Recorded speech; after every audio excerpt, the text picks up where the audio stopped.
and cold. What I liked best, though, was the park. Jacob took me there more than once that first day. There was more of the springy grass that was fun to run around on, and Jacob tossed some sticks for me to pounce on and bring back. Then he pulled a little round thing from his pocket and threw it for me.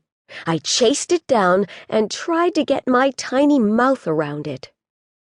Then a little animal darted past, shaking a strangely fuzzy tail. I dropped the ball immediately and dashed after it. This was much more fun.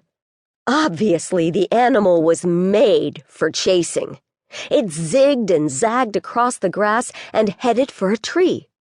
To my astonishment, it went straight up the trunk. I tried it myself and fell over on my back. The animal sat on a high branch and laughed at me as I ran around the trunk, yapping in frustration. Why wouldn't my paws take me up? The little animal had done it so easily. Jacob came to sit beside me and scratch behind my ears. "Don't give up, girl," he told me. "Never give up. Now, I can't keep calling you girl. Ellie." I wondered what he was talking about. It's Swedish for moose. You're a Swedish shepherd now. I knew he was talking to me, so I wagged, even though his words made no real sense.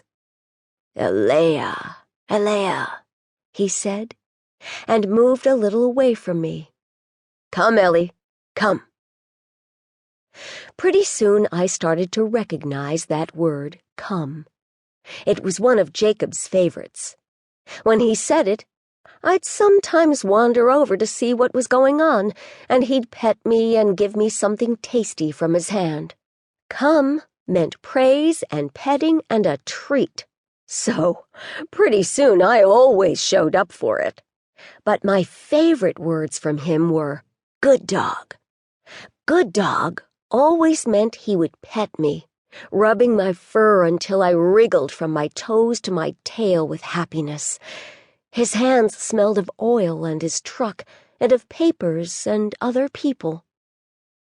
Jacob never seemed to get angry about anything, even when my little bladder signaled that I was full and let go all in one rush. When I did manage to get outside before anything happened, he gave me such praise that I decided I'd try to do it as much as possible, since it seemed to please him so much. I wanted to make Jacob happy. I just wasn't sure how. He was patient with me always. He petted me and called me good dog and seemed to like having me nearby. But I could tell that he wasn't happy. When he wasn't taking me out for walks, he mostly sat on the couch. Sometimes he'd turn on the talking box. Sometimes he just sat or lay down flat and looked at the ceiling. If I went over and nuzzled at his hand, he'd rub my ears a little, but never for long. I would sigh and lie down beside him. I thought he'd probably feel better if he let me up on the couch with him, and so would I, but I'd learned that wasn't going to happen. On our first night together, Jacob had watched the noisy box for a while, and then he'd yawned and wandered into the bedroom. I followed him. After he'd undressed, he crawled under the covers on the bed. It looked so comfortable that I immediately went up after him.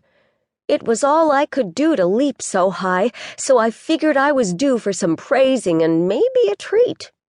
Instead, he got out of bed and put me back into the furry circle on the floor.